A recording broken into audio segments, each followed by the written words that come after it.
Un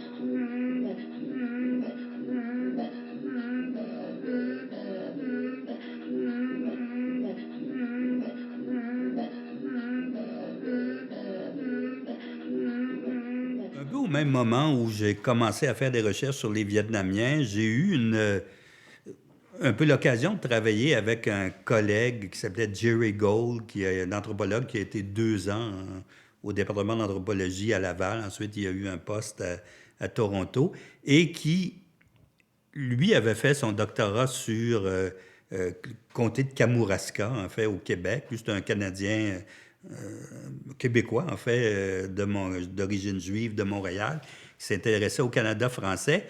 Et il a eu l'idée, à un moment donné, de travailler sur la Louisiane.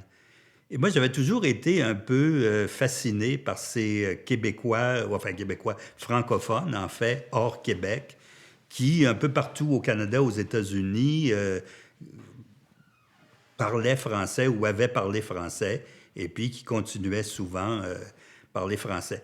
Donc, je suis embarqué dans cette équipe avec Jerry Gold et puis deux profs de linguistique, pas de linguistique, pardon, de géographie, Éric Waddell et Dean Lauder, qui sont tous deux retraités dans géographie à Laval. Et bon, on a travaillé quelques années là-dessus. J'ai ensuite fait un peu peut-être pas de façon moins intensive qu'avec les Inuits ou les Vietnamiens, mais j'ai quand même continué au cours des années à visiter d'autres régions francophones des Amériques, le nord de l'Alberta, par exemple, la région de Rivière-la-Paix, où j'avais un étudiant, Michel Bouchard, qui avait fait une maîtrise là-dessus à Laval, sur les Francs. Il était originaire de là, francophone du nord de l'Alberta. Je suis allé au Missouri, un peu au sud-ouest de Saint-Louis, Missouri. Il y avait une vieille communauté, la vieille mine des gens de Nouvelle-France qui s'étaient installés là dans les années 1725 et qui avaient continué à parler français à la Deuxième Guerre mondiale et où il y avait encore, il y en a peut-être encore deux ou trois des personnes très âgées qui parlaient encore français. Et ça m'a permis de voir que en dehors que, en fait, l'Amérique du Nord avait été explorée par des francophones. Et ça, il y a des choses assez étonnantes. On parle, par exemple, et ça, il y a des anthropologues comme Serge Bouchard qui, dans ses entretiens à la radio, à la télévision, ou dans ses livres, qui parlent beaucoup de ça. Mais dans Lewis and Clark, qui sont envoyés en 1804 pour explorer la Louisiane que les États-Unis viennent d'acheter. La Louisiane, ça s'étend du Mississippi jusqu'aux Rocheuses, puis à l'océan Pacifique, de l'autre côté. Ils s'en vont là, ben, ils retrouvent leur guide. C'est un monsieur Charbonneau je pense qu'il y a 2 ou 3 femmes indiennes, et dont une des femmes connaît la région des Rocheuses, et c'est eux qui guident et qui parlent français. Et ces femmes parlent français, puis je pense que un des deux, Lewis ou Clark, connaît un peu de français, donc il est capable de parler avec son guide, qui parle pas anglais, qui parle français et des langues autochtones de la région. Il y a un exemple que je donne souvent aussi. Il y a quelques années, j'étais dans un musée en Arizona où il y avait des petits films dans le musée qui tournaient en boucle sur différents groupes autochtones. Et on voit, par exemple, un vieux monsieur, enfin, un monsieur qui parle, il vit dans une communauté, je pense que c'est les Havasupai, qui vivent au fond du Grand Canyon en Arizona. C'est la dernière communauté amérindienne autochtone aux États-Unis qui n'est pas reliée par une route. Il y a une petite piste et c'est 3 heures à dos de mulet pour monter, sortir du canyon pour retrouver la grande route. Et ce monsieur qui dit, moi, vous savez, depuis ma famille, depuis toujours, nous sommes des muletiers. Hein, c'est nous qui ont conduit des caravanes de mulets pour transporter la poste, les marchandises, les gens pour descendre dans notre village. Je parle toujours ma langue maternelle, Havasupai, à mes enfants. Et je veux qu'on préserve la langue, la culture. Puis à la fin du film, on donne les noms. Et ce monsieur-là, qui s'appelle Brian Chamberlain. Chamberlain, un nom québécois. Donc, ça veut dire que ce Havasupai traditionnel, il y a un ancêtre Chamberlain qui venait du Québec à un moment donné, peut-être 200, 250 ans. Donc, il y a cette présence et qui a survécu dans certains endroits. Bien sûr, au Canada, ce qu'on appelle la survivance, mais la francophonie a plus de facilité, malgré les problèmes qu'on peut avoir, à survivre parce que le gouvernement fédéral, au moins depuis les années 70, est officiellement bilingue. Donc, il y a un encouragement et il y a des fonds disponibles pour des écoles, ce qu'on appelle des écoles pour des minorités de langue officielle. Donc, le gouvernement fédéral va subventionner des écoles francophones hors Québec et des écoles anglophones au Québec. Mais aux États-Unis, où là, il n'y a aucune, bien sûr, aucune aide particulière, il y a encore des groupes francophones qui survivent et qui ne font pas que survivre, qui continuent à être productifs. En Louisiane, par exemple, moi, les recherches que j'ai faites là-bas, c'était surtout sur les aspects linguistiques du renouveau francophone là-bas, années 76 à 79, 80. À l'époque, on disait, la langue, le français est en train de disparaître. Il y avait les gens les plus jeunes qui avaient eu le français comme langue maternelle en 1976, ils avaient à peu près 25, 26 ans. Donc, je veux dire, maintenant, 40 ans plus tard, ils sont dans la soixantaine, mais la langue n'était plus transmise aux enfants. Or, qu'est-ce qu'on voit aujourd'hui en Louisiane? Il y a encore, c'est pas tout le monde qui parle français, mais il y a encore on a créé depuis ce temps-là beaucoup d'écoles d'immersion où on enseigne en français. C'est des écoles privées, mais où il y a quand même beaucoup de familles qui envoient leurs enfants. Il y a une culture cajun, culture acadienne de Louisiane, qui est très vivante, qui, comme en 60, elle était toujours vivante, mais depuis les années 70, c'est une culture qui s'est internationalisée. La musique cajun, la cuisine cajun, c'est connu partout dans le monde. Je me souviens être allé à Berlin dans un restaurant cajun, tenu par des Allemands, mais qui préparaient des plats cajun de Louisiane. Et ça, c'est quelque chose d'important.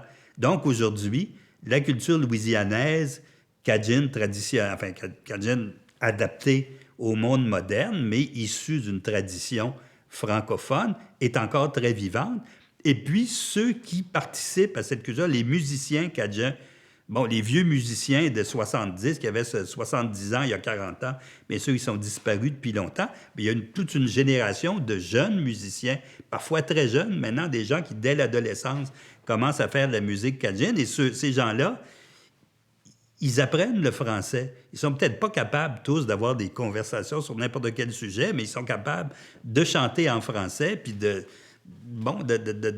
connaître le français jusqu'à un certain point. Donc, on peut dire que la culture francophone de Louisiane est très vivante et c'est quelque chose d'important.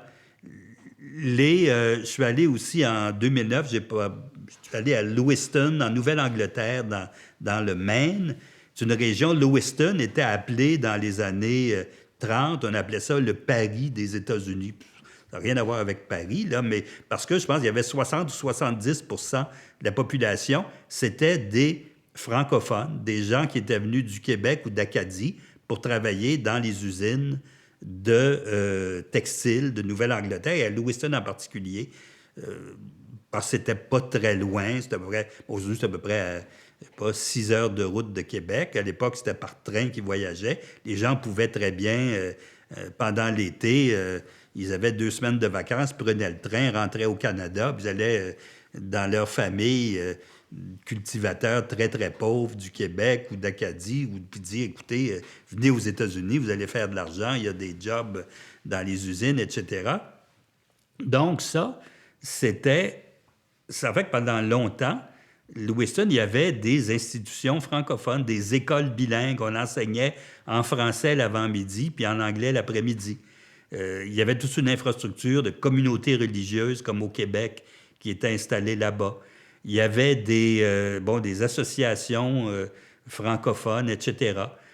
Aujourd'hui, quand je suis allé là-bas en 2009, donc ça va faire 5 ans le mois prochain, c'est en mai 2009, il y a encore des francophones, des personnes âgées, mais j'ai vu des gens C'est leurs arrière-grands-parents qui ont immigré du Québec et qui sont de langue maternelle française.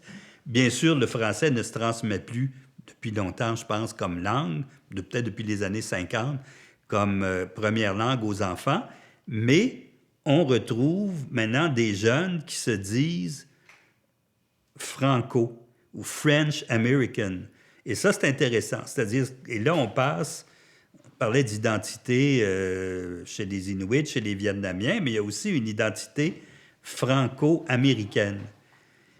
Et j'ai interviewé des jeunes qui qui parlaient pas français, mais qui sont d'origine canadienne-française, et eux disaient, oui, pour moi, c'est important d'être franco, d'être French-American. Puis il y en a plusieurs, même, oui, pourquoi c'est important? Parce qu'il y en a qui me disaient, ben oui, c'est être juste to be a plain American. T'sais, un Américain ordinaire, c'est pas très intéressant. Alors qu'être franco-américain, comme être, pas quoi, moi, ukraino-américain, n'importe quoi, là, ça donne plus de piquant à la vie.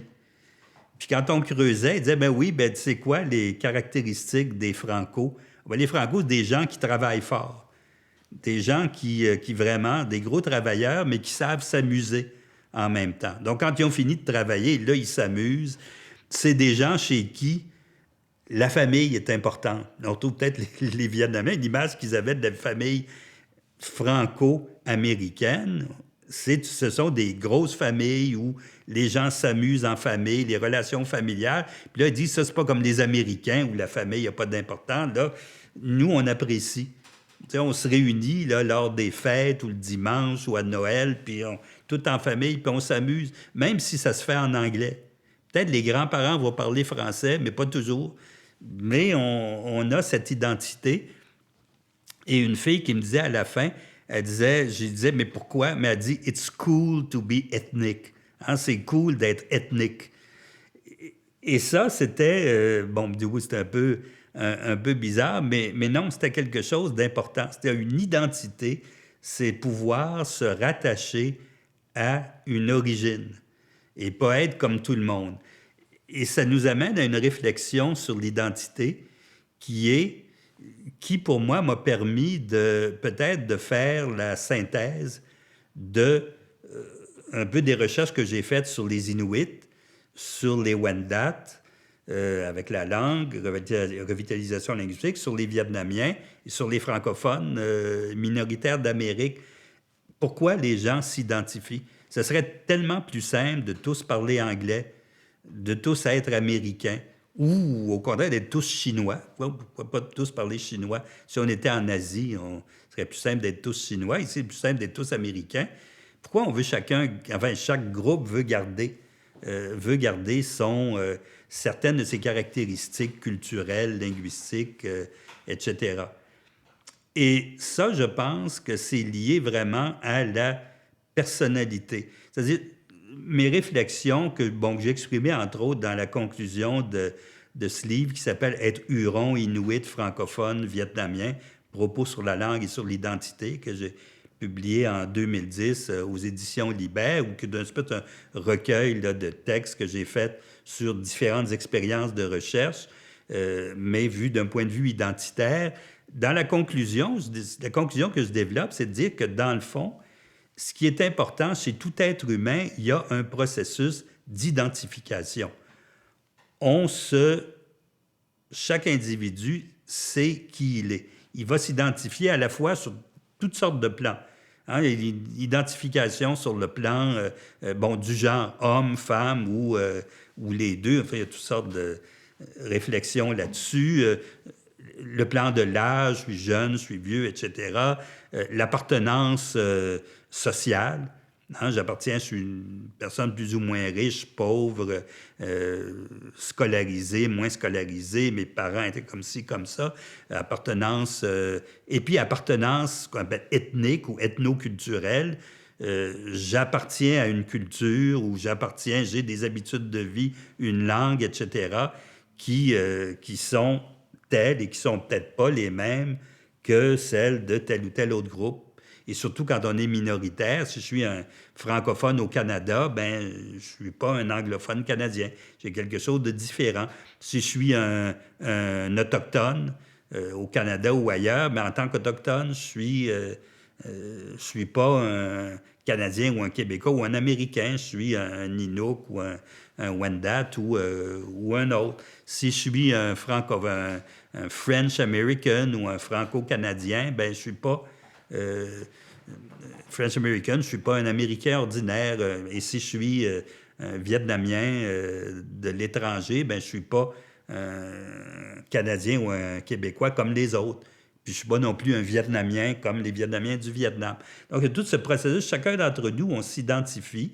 Bien sûr que la somme de nos identifications vont nous donner à chacun d'entre nous c'est ça qui, dans le fond, probablement qui forme notre personnalité de base, qui fait que chaque être humain est différent, mais en même temps, chaque être humain va se relier aux autres. On ne peut pas vivre tout seul.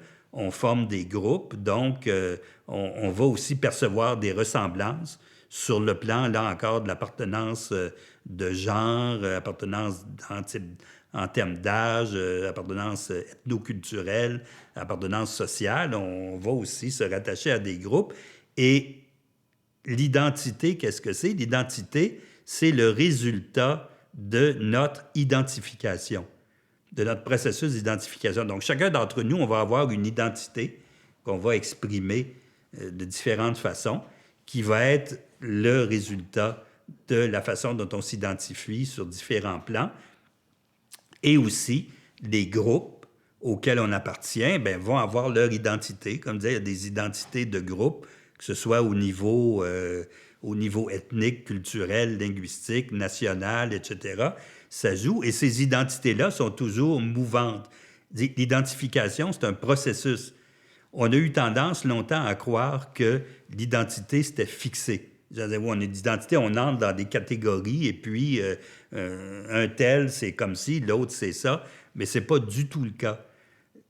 Un processus, ça veut dire c'est quelque chose de dynamique, selon les circonstances, selon notre histoire personnelle, selon l'histoire du groupe des groupes auxquels on appartient, selon le milieu géographique, n'importe quoi, naturel dans lequel on vit. Les identités sont mouvantes, peuvent changer, peuvent se transformer, etc. Et tout ça, c'est le résultat de processus. Donc, ce qui est intéressant d'étudier, ce sont ces processus d'identification. Et l'anthropologie est bien placée pour ça, parce que, comme je dis, à la base, ce sont des processus personnels, individuels, mais qui fonctionnent à l'intérieur de groupes collectifs, mais où chaque individu, des groupes composés d'individus, individus fonctionnant dans des groupes. Donc, il y a un rapport il y a un rapport un peu dialectique entre les deux. Et à ce moment-là, ça veut dire que les anthropologues, en tant que spécialistes du qualitatif et des études fines, on peut partir de ce que vont dire les individus dans un groupe donné en particulier, et puis à partir de ça, on peut comprendre comment fonctionnent les processus d'identification. Et je pense que c'est un peu l'aboutissement, dans mon cas personnel, de mes recherches, que ce soit là encore les Inuits ou les Vietnamiens, les minorités francophones, sont tous des gens qui s'identifient de différentes façons, dont l'identité a pu changer au cours de l'histoire. Moi, je me souviens très bien, quand j'étais jeune, on était des Canadiens français. Et puis au Québec, on parlait des Canadiens français du Québec. Même Canadiens français, ça voulait dire, dans la plupart des cas, on disait les Canadiens français catholiques. Quelqu'un qui était Canadien français était catholique, sauf rares exceptions. Et puis quelqu'un qui était un anglophone catholique, c'était un Irlandais, qui eux aussi, les Irlandais avaient une identité assez forte, mais les autres anglophones qui n'étaient pas irlandais ne pouvaient pas être catholiques. Et on est devenus des Québécois à partir des années 60. Moi, juste à l'époque où j'étais aux études secondaires, au collège, où il y avait des discussions. Des gens, à se dire Québécois, ça voulait dire qu'on était pour l'indépendance du Québec, et les autres se disaient Canadiens français. Et peu à peu aujourd'hui, je sais pas quoi, des chefs. L'ancien premier ministre canadien, Jean Chrétien, disait « Je suis québécois », tout ça. S'il avait dit ça il y a 40 ans, ben, il aurait dit « Vous êtes un indépendantiste », c'est évident, ce qui n'a jamais été. Donc, il y a toutes ces transformations des identités. Ça permet de comprendre, je pense, à ce point de vue-là, que chez les Autochtones en particulier, qu'on peut très bien rester autochtone, rester Inuit ou Mohawk ou Wendat, etc., tout en ayant un mode de vie, tout en parlant une langue qui n'est pas nécessairement celle de nos ancêtres, mais en continuant à se percevoir une continuité entre soi-même et ces ancêtres-là. Mais notre identification du point de vue de notre, comment on pourrait dire, notre identification ethnique reste la même, ou enfin elle est devenue ethnique parce qu'on fonctionne dans un État-nation occidental moderne, mais on s'identifie d'une façon comme autochtone, mais bien sûr, sur le plan des rapports, sur le plan des pratiques culturelles, tout ça, ben, nos ancêtres, d'il y a 200 ou 300 ans, auraient fonctionné, leur processus d'identification aurait été différent. Mais malgré ça, donc, il y a une continuité dans le changement.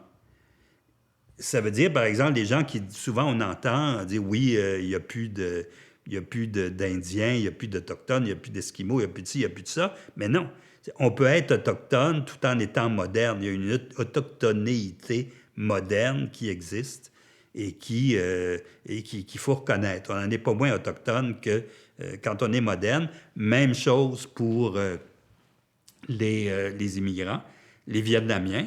Ils peuvent être très bien en même temps québécois, canadiens et vietnamiens. Et pour eux, il n'y a pas du tout de contradiction entre ça. C'est des choses complémentaires et qui perçoivent à la fois un lien dans leur processus d'identification, vont se rattacher à la fois au Vietnam, mais aussi au Canada, au Québec ou en France, au pays où ils habitent. Et moi, j'ai des nièces en France vietnamiennes qui, bon, ce sont à la fois des parfaites vietnamiennes. Elles parlent un petit peu, mais leurs parents disent, elles parlent, c'est épouvantable leur accent vietnamien, mais sont capables de se débrouiller, puis elles comprennent aussi le vietnamien. Mais en même temps, ce sont des parfaites françaises. Je veux dire, des filles parlent avec eux, bon, l'impression que c'est des Françaises à 100%. Deux d'entre elles, d'ailleurs, ont épousé des Français. Et c'est un peu ces Français-là qui se sont vietnamisés jusqu'à un certain point. Il y a au moins un, au moment du mariage, il portait une tunique puis un turban à la vietnamienne, et c'est lui qui insiste pour suivre là, vers le culte des ancêtres, etc. Donc, bon, et là encore, on peut être de 100% vietnamien ou on ne peut pas parler de pourcentage, mais à la fois vietnamien et 100% français. Et ça, c'est normal. Et c'est ça, les questions d'identité. Et ça, c'est pas à nous. Et je vais peut-être terminer là-dessus. En ce qui concerne les Autochtones en particulier, on a souvent dit, ben oui, les Autochtones, par exemple, des chercheurs comme Jean-Jacques Simard, sociologue, qui vient de prendre sa retraite à Laval, ou Adam Cooper, un anthropologue américain, qui dit non, autochtonie, ça n'existe pas. Hein, c'est les hommes politiques, les anthropologues en partie, qui ont créé les Autochtones, qui ont fait une catégorie pour pouvoir profiter, et puis aussi des hommes politiques autochtones qui en ont profité pour profiter du système, puis dire oui, les Autochtones sont différents, mais c'est pas vrai. C'est une catégorie artificielle. Il n'y a pas d'Autochtones vraiment. Et ça, c'est une attitude un peu, bon, à la limite méprisante, de dire, dans le fond, il y a des pauvres cons qui se considèrent comme autochtones, mais s'ils suivaient un cours de sociologie, ils se rendraient compte qu'ils ne sont pas autochtones. Ça n'existe pas, les Autochtones. Et ça me fait penser, je ne me souviens plus de son nom, tant mieux, un anthropologue de l'université McGill qui, au début des années 80, avait étudié la Révolution tranquille au Québec. Il disait, il n'y a pas de culture québécoise. Ça n'existe pas, la culture québécoise. Ça a été créé par les séparatistes des années 70 qui ont poussé des gens comme Gilles Vigneault ou d'autres à faire des chants, des œuvres littéraires, etc., de la musique qu'on appelait québécoise, mais ça n'existait pas. quelque chose de tout à fait artificiel. Mais bon, c'est un peu simpliste comme raisonnement, et je préfère, en ce qui concerne les Autochtones, ce serait peut-être applicable aux Québécois aussi ou aux Vietnamiens de la diaspora, de dire, comme Jonathan Friedman, par exemple, c'est un anthropologue américain, mais qui, il était à Paris, la dernière fois que j'ai vu, je ne sais plus où est-ce qu'il est rendu maintenant, mais qui, lui dit, ben non, écoutez, il y a dans le monde des gens qui se disent autochtones. Et puis, il faut tenir compte de ça, qui sont profondément convaincus qu'ils sont autochtones. Peu importe, peut-être que oui, effectivement, historiquement, ce sont les colonialistes, les colonisateurs espagnols, etc., qui, au 16e siècle, ont créé cette catégorie autochtone en disant, vous, les Indiens, vous n'êtes pas comme nous, pour pouvoir mieux les dominer, pour pouvoir contrôler le territoire, puis en faire une catégorie inférieure. Mais aujourd'hui, ces gens-là, malgré le fait que, oui, la catégorie a peut-être été inventée, ils se sentent profondément et sincèrement autochtones. Donc, il faut tenir compte de ça, il faut l'expliquer. Et puis, il faut se rendre compte que c'est tout à fait légitime de se considérer comme autochtone. C'est pas quelque chose, c'est pas une invention, c'est pas une manœuvre politique ou économique quelconque, non. Bien sûr, il y a peut-être des gens qui en profitent, puis bon, ça, c'est autre chose, mais non, il y a des gens pour qui c'est une identité profonde, c'est ils s'identifient comme autochtones, tout en, même s'ils vivent dans un monde moderne, même s'ils ne parlent plus nécessairement leur langue autochtone, même si leur apparence physique n'est pas celle qu'on voudrait voir chez les... Enfin, qu'on imagine chez les Autochtones, tels qu'on les voit dans notre imagination. Mais ils sont aussi autochtones, et c'est ça, c'est de ça qu'il faut tenir compte. C'est une identité qui émane d'un processus d'identification complexe lié à l'histoire, mais tout à fait légitime et qu'on doit respecter.